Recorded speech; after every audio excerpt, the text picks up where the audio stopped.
کہ وہ ضمانت پہ کوئی بندہ رہا ہوتا ہے تو اس کو دوبارہ گرفتار کر لیا جائے. وہ جو فیصلہ تھا جسٹس سردار طارق مسعود کا، اس نے اس کا راستہ پیو کیا تھا بار بار گرفتاریوں کا، اور انہوں نے جو کہا تھا وہ میں نے آپ کو بتا دیا. انہوں نے کہا تھا کہ پتہ نہیں یہ بنیادی حقوق ہمیں کہاں لے کے جائیں گے، اور جب ان پہ اعتراض ہوا تھا تو انہوں نے کہا تھا کہ میں نہیں ہوتا بینچ سے علیحدہ جاؤ، جو کرنا ہے کر لو. یہ اس طرح کی باتیں جو ہیں مطلب کوئی سوچ نہیں سکتا کہ سپریم کورٹ آف پاکستان میں ہوں گی، لیکن یہ وہاں سے رپورٹ ہوا، میڈیا نے رپورٹ کیا. آپ ابھی بھی اس کو گوگل کر کے ڈھونڈ سکتے ہیں کہ انہوں نے باقاعدہ یہ کہا کہ نہیں ہوتا میں علیحدہ جاؤ، جو مرضی کرنا ہے کر لو، اور پتہ نہیں یہ بنیادی حقوق ہمیں کہاں لے کے جائیں گے. تو اینی وے اب وہ اعتراض تو اس دن بھی نیاز اللہ نیازی صاحب نے کر دیا تھا چیف جسٹس صاحب کے اوپر، اور ہر کوئی بار بار مختلف جگہوں سے بیانات آ رہے، اعتراض تو ہو رہا ہے. تو قاضی فائز عیسیٰ صاحب کو خود ہی علیحدہ کر لینا چاہیے اپنے آپ کو بینچوں سے. ایک رائے یہ بھی ہے. دوسری رائے یہ ہے کہ جناب جب کوئی تحریری اعتراض آئے گا تو اس کے بعد وہ فیصلہ کریں گے. دیکھتے ہیں کہ جناب اب یہ اعتراض آتا ہے یا نہیں آتا. لیکن میں نے آپ کو بتا دیا کہ تحریک انصاف کے اندر ہی کچھ لائرز ہیں، سینئر لائرز ہیں، میں نے ان کے نام بھی بتا دیے. وہ کہتے ہیں کہ جی ہمیں قاضی صاحب کے اوپر تحریری طور پہ اعتراض نہیں کرنا چاہیے. اس دن جب نیاز اللہ نیازی نے اعتراض کیا، جب سلمان اکرم راجہ کو بلایا گیا تو انہوں نے کہا جی مجھے تو کوئی اعتراض نہیں ہے.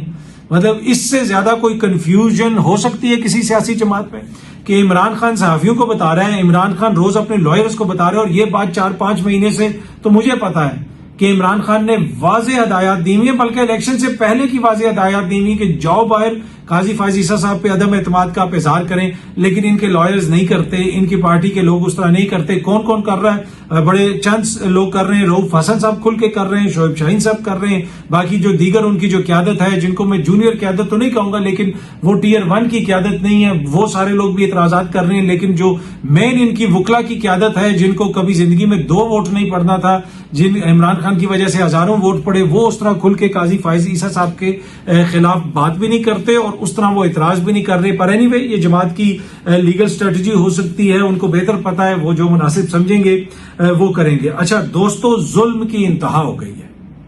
15 گھنٹے بجلی جا رہی ہے، 42,000 کا 42,000 کا بل آیا، وہ پے کیا، لیکن اس کے باوجود بجلی پھر بھی لوڈ شیڈنگ یہاں پہ ہو رہی ہے. ہم کیا کریں؟ ہمارے اوپر ایٹم بم پھینک دو، وہ جو آپ نے بنایا ہوا ہے، خود تو بڑے بڑے محلوں میں رہتے ہو.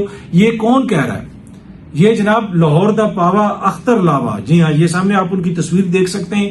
یہ سکرین شاٹ لیا ہے ہم نے ان کی ایک ویڈیو سے. اس ویڈیو کے اندر انہوں نے حکمرانوں کے اوپر بہت زیادہ تنقید کی ہے. یہ آپ کو پتا ہے ماضی قریب میں نون لیگ کی حمایت میں بھی بات کرتے رہے اور شعر شور کہتے رہے، اور یہ ایک جگہ پہ یہ بھی کہتے تھے کہ جی وہ نون لیگ کے کوئی کونسلر وغیرہ بھی رہ چکے ہیں، اور اب یہ حکومت کے خلاف جس قسم کی باتیں کر رہے ہیں وہ آنکھیں کھولنے کے لیے کافی ہیں ہمارے حکمرانوں کے لیے. اور میں نے آپ کو کہا تھا کہ سپتمبر کے بعد اکتوبر میں عمران خان اور تحریک انصاف کا ہو سکتا ہے کہ احتجاج پیچھے رہ جائے اور عوام آگے نکل جائے.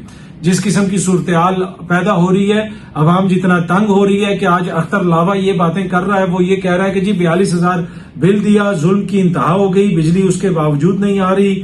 اور یہ ساری باتیں انہوں نے کافی، ان کی میرے خیال 1.5-2 منٹ کی ویڈیو ہے، اس میں انہوں نے کافی زیادہ تنقید کی ہے. تو اگر اسی طرح کی صورتحال چلتی رہی تو آگے حکومت کے لیے بڑے مشکل دن آنے والے ہیں. اچھا، ایک اور جہاں پہ جسٹس جہانگیری کے خلاف سوشل میڈیا کے اوپر، جسٹس بابر ستار کے خلاف سوشل میڈیا کے اوپر باقاعدہ منظم کمپین ہمیں نظر آ رہی ہے کہ ان کے خلاف جو ہے پوسٹ ہو رہی ہیں. کبھی کوئی ان کی ڈگری کا ذکر کر رہا ہے. اس سے پہلے جسٹس بابر ستار صاحب والا معاملہ تو اب اسلام آباد ہائی کورٹ میں اس کی ہیئرنگ بھی ہو رہی ہے اور وہ سارا معاملہ چل رہا ہے. پوچھا جا رہا ہے کہ کہاں سے ڈیٹا لیک ہوا. کہا گیا کہ جی ایکس کو بھی لکھا گیا، پھر امریکن ایمبیسی کو کہا گیا کہ ان کو لکھا جائے، پتہ کیا جائے یہ کس نے لیک کیا، یہ اکاؤنٹ کس کا ہے. وہ سارے معاملات چل رہے ہیں اور اس کے ساتھ ساتھ پھر یہ جسٹس جہانگیری والا معاملہ بھی شروع ہو گیا. لیکن دوسری طرف سوشل میڈیا کے اوپر ہی 6 جج صاحبان بلکہ 8 جج صاحبان کے حوالے سے ایک آپ کو تصاویر نظر آ رہی ہیں. قوم ان کو خراج تحسین پیش کر رہی ہے. مختلف جو اکاؤنٹس ہیں وہ ان کو خراج تحسین پیش کر رہے ہیں اور وہ یہ کہہ رہے ہیں کہ جی رائے حق پر ڈٹ جانے والے مجاہدوں، تمہیں وطن کی ہوائیں سلام کہتی ہیں. یہ جناب جج صاحبان کی تصویریں لگائی ہوئی ہیں اور اس میں مختلف قسم کی پوسٹس ہیں کہ قوم آپ کو سلام کہتی ہے، آپ حق کے ساتھ کھڑے ہیں، آپ عوام کے حقوق کے ساتھ کھڑے ہیں، آپ آئین کے ساتھ کھڑے ہیں. یہ سامنے شوکت بسرا صاحب نے بھی یہ ٹویٹ کی ہوئی ہے. اس کے علاوہ اور بھی بہت سارے اکاؤنٹس ہیں جہاں پہ یہ جتنی بھی میں نے باتیں کی ہیں ساری باتیں اسی طریقے سے سوشل میڈیا کے اوپر شیئر ہو رہی ہیں. ان میں اگر آپ جج صاحبان کو دیکھیں تو ان میں جسٹس ارباب محمد طاہر صاحب ہیں، جسٹس سردار اعجاز اسحاق خان صاحب ہیں، جسٹس بابر ستار صاحب ہیں، جسٹس طارق محمود جہانگیری صاحب ہیں، جسٹس سمن رفعت امتیاز صاحب آئے، جسٹس اطہر من اللہ کی بھی کسی جگہ پہ میں نے تصویر دیکھی تھی، جسٹس محسن اختر کیانی صاحب ہیں، جسٹس شہزاد ملک صاحب ہیں، اور جج محمد عباس۔ جج محمد عباس وہ ہیں جنہوں نے خط لکھا تھا لاہور ہائی کورٹ کے چیف جسٹس کو کہ ایجنسیاں ہمیں دباؤ میں لانے کی کوشش کر رہی ہیں، جو اینٹی ٹیررزم کورٹ کے جج ہیں سرگودا کے، ان کی تصویر بھی اس میں ہے، اور یہ وہ سارے جج صاحبان ہیں جنہوں نے خط بھی لکھا تھا، اس میں وہ جج صاحبان بھی شامل ہیں۔ تو ایک طرف جہاں پہ کچھ ایلیمنٹس جو ہیں وہ معزز جج صاحبان کو ٹارگٹ کر رہے ہیں، وہاں پہ آپ کو ایک بڑا سیگمنٹ نظر آتا ہے سوشل میڈیا کا جو جج صاحبان کے حق میں وہاں پہ باتیں کر رہا ہے، ان کی تصاویر شیئر کر رہا ہے۔ اور جب سے یہ سارا معاملہ شروع ہوا ہے، جسٹس جو شہزاد ملک ہیں، جو لاہور ہائی کورٹ کے ملک شہزاد جو لاہور ہائی کورٹ کے چیف جسٹس تھے، اچانک ان کی بیٹی کا جو کیس ہے وہ بھی اٹھ گیا ہے۔ ان کی بیٹی کے مبینہ کار حادثے میں جس بندے کی بچے کی جو ہلاکت ہوئی تھی اس کے لواحقین بھی پہنچ گئے ڈی چوک، انہوں نے احتجاج بھی کیا، جسٹس جہانگیری کے والا معاملہ بھی اٹھ گیا۔ تو یہ بھی جس طریقے سے ایک دم سے چیزیں اٹھی ہیں، اس کے اوپر بھی لوگ جو ہے وہ سوالیہ نشان اٹھا رہے ہیں۔ اچھا، جسٹس طارق محمود جہانگیری کے حوالے سے سینئر صحافی ہیں حسنات ملک صاحب، جو سپریم کورٹ سے رپورٹ کرتے ہیں، ایکسپریس ٹریبیون میں آپ ان کی سٹوریز وغیرہ بھی پڑھتے ہوں گے، انہوں نے بھی کہا ہوا ہے کہ جسٹس طارق محمود جہانگیری کو کہا گیا تھا کہ ٹریبیونل کے معاملے میں ہاتھ ہولا رکھیں، انہیں ڈگری کی دھمکی دی گئی، لیکن جسٹس طارق جہانگیری نے کہا جو کرنا ہے کر لو۔ جسٹس طارق جہانگیری چاہتے تو استعفیٰ بھی دے سکتے تھے، یا اگر وہ سمجھوتا کر لیتے تو ان کے خلاف کچھ بھی نہ ہوتا۔ یہ حسنات ملک صاحب نے رپورٹ کیا ہے، یہ انہوں نے غالباً کہیں پہ بات کرتے ہوئے یہ کہا، اور یہ سامنے آپ اس کی یہ اسکرین شاٹ بھی دیکھ سکتے ہیں، سیاست.pk نے بھی اس کو رپورٹ کیا ہوا ہے۔ اچھا، human rights commission of Pakistan, انہوں نے اپیل کی ہے جناب بلوچ جو علیحدگی پسند ہیں، ان سے کہا ہے کہ جو ٹورسٹ جن کو انہوں نے کوئٹہ کے قریب سے عید کے موقع کے اوپر اغوا کیا تھا، ان کو انسانی بنیادوں پہ رہا کر دیں۔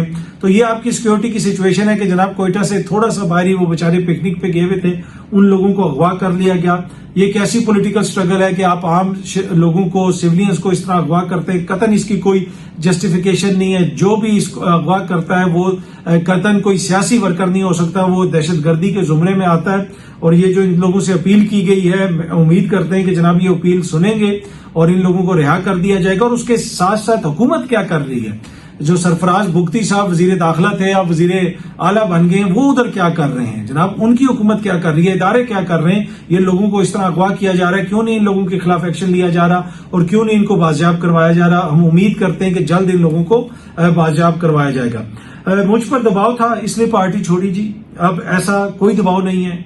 میری واپسی کا فیصلہ عمران خان کریں گے، رؤوف حسن اور عمر ایوب میری قسمت کا فیصلہ نہیں کر سکتے، عمران اسماعیل۔ ویسے سلام ہے ان لوگوں کو بھی، او بھائی چپ کر کے بیٹھ جاؤ، جب خان صاحب باہر آئیں گے تو فیصلہ کر لیں گے۔ جتنا یہ زیادہ بول رہے ہیں، جتنے بھی ان کے رہنما جو اس وقت باہر ہیں، ان کو سیاسی طور پہ اس سے فائدہ نہیں ہوگا، اس لیے کہ یہ سمجھ نہیں پا رہے کہ پاکستان تحریک انصاف کی سیاست بہت زیادہ بدل چکی ہے۔ پاکستان تحریک انصاف ایک ایسے دور سے گزری ہے جس میں آپ علیحدہ ہو گئے تھے، آپ ایک نئی جماعت میں شامل ہو گئے تھے۔ جب آپ لوگوں نے دیکھا کہ جی معاملات تو گڑبڑ ہو گئے ہیں، یہاں پہ تو کچھ نہیں ہے، تو اب آپ واپسی کی تیاری کر رہے ہیں۔ ابھی بھی ان لوگوں کو اچھی آفرز ملیں کسی دوسری طرف سے تو میرے خیال میں کیا پتہ یہ اس طرف بھی چلے جائیں، پر اینی وے یہ ان کی جماعت کا پرسنل معاملہ ہے، ان کا ذاتی معاملہ ہے، انہوں نے جماعت کے ساتھ سیٹل کرنا ہے۔ لیکن واللہ عالم ان کو کون ایڈوائز کر رہا ہے کہ یہ اس موقع پہ آ کے اس طرح کی باتیں کریں؟ نہ صرف لیڈرشپ ان کے خلاف ہو رہی ہے بلکہ کارکن کے دل میں جو پہلے ان سے کوئی اختلاف تھا یا کوئی رتی برابر کوئی ہمدردی تھی کہ شاید ان کے ساتھ کوئی زیادتی ہو، وہ بھی ختم ہوتی دکھائی دے رہی ہے، اور الٹا کارکن کے دل میں اور عوام کے دل میں ان لوگوں کے لیے نفرت پیدا ہو رہی ہے کہ بھائی ایک طرف جو حالات کیا ہیں اور یہ انہوں نے چڑھائی اپنی جماعت پہ کی ہوئی ہے، دوسری طرف یہ بات نہیں کرتے۔ تو پر اینی وے دیکھتے ہیں کہ ان کی واپسی کب ہوگی۔ ویسے خان صاحب واپس آئیں گے تو کچھ لوگ تو واپس آئیں گے، وہ کیسے آئیں گے، کس عمل سے گزر کے آئیں گے، وہ ایک الگ بحث ہے، لیکن بہت ساری چیزیں تبدیل ہوں گی۔ خان صاحب جب باہر آئیں گے، جو بہت سارے لوگ آپ کو آگے نظر آتے ہیں وہ کہیں پہ بھی نظر نہیں آئیں گے، جو پیچھے نظر آتے ہیں ہو سکتا ہے وہ آگے نظر آئیں۔ اب یہ ڈیپینڈ کرتا ہے کہ خان صاحب کب باہر آ رہے ہیں۔ ایک بڑی خبر کراچی سے، گزشتہ روز کراچی میں فائرنگ سے CTD کے DSP علی رضا صاحب جو ہیں وہ جاں بحق ہو گئے، ان کا سیکیورٹی گارڈ بھی کہا جا رہا ہے کہ جاں بحق ہوئے. یہ چودھری اسلم جو ایس ایس پی تھے جن کو ٹارگٹ کلنگ کا نشانہ بنایا گیا تھا ایک دھماکے کے ذریعے، یہ ان کے قریبی ساتھی تھے. اس طرح کراچی میں جناب یہ ایک اور بڑی واردات ہوئی ہے. یہ سندھ کی امن و امان کی صورتحال ہے. اس سے آپ اندازہ لگا لیں کہ جناب کتنی وہاں پہ صورتحال بہتر ہے. باقی وہاں پہ جو عام شہریوں کے ساتھ ڈاکو کر رہے ہیں اس کی بحث میں نہیں جاتا. بہت جلدی آپ سب دوستوں سے دوبارہ ملاقات ہوگی. Thank you very much.